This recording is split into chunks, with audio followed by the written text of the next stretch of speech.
Morning po, alas 9:35. Maglalaba po ako ng mga pinutihan.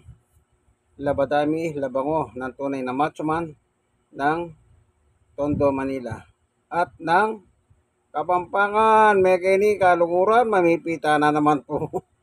Mamipi na ako naman po.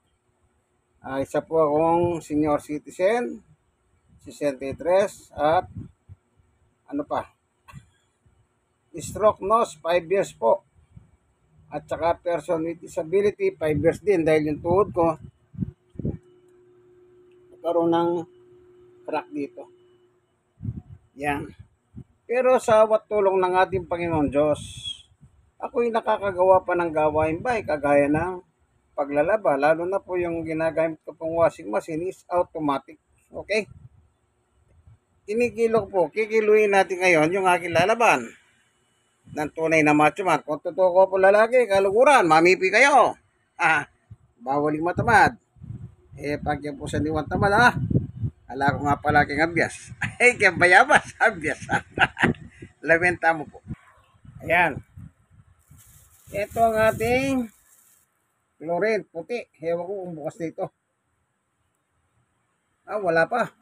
Wala pang butas. Okay. Doon ko natitirahin sa baba. Nasa washing machine po yung baba.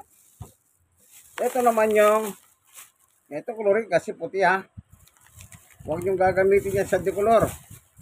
Puputi ang inyong mga lalaban.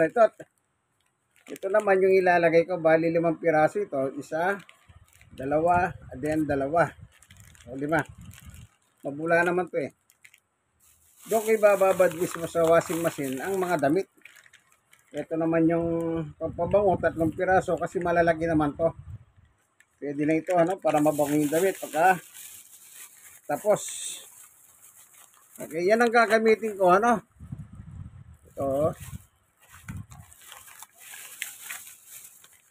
Okay.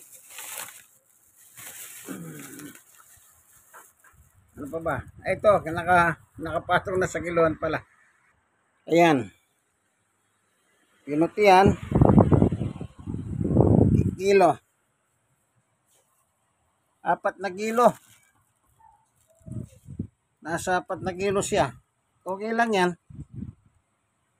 Kasi maganda sa washing machine nito. 3 media hanggang 4 ang dapat nakasalang. Ayan. Ito na, binaba ko na.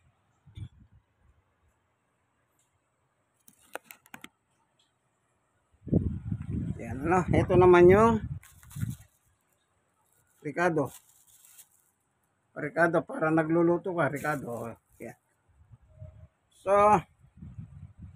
yan ang ating lalaban na kumikilo siya ng 4 sakto.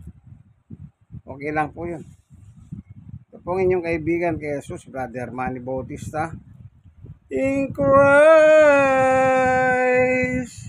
alone. Ayan. Sa pananampalataya kay Kristo lamang.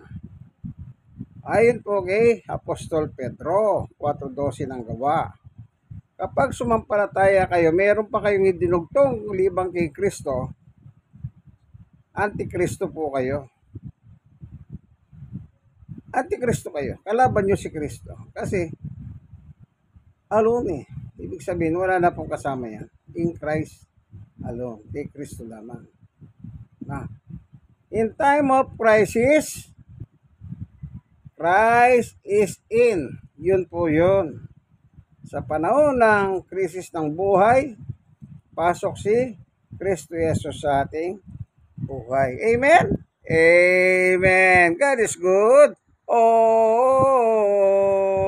the time. Like and share. At i-share nyo po. Kayo mga nasisharean, mag-share kayo sa iba. God bless us all po. Bye-bye.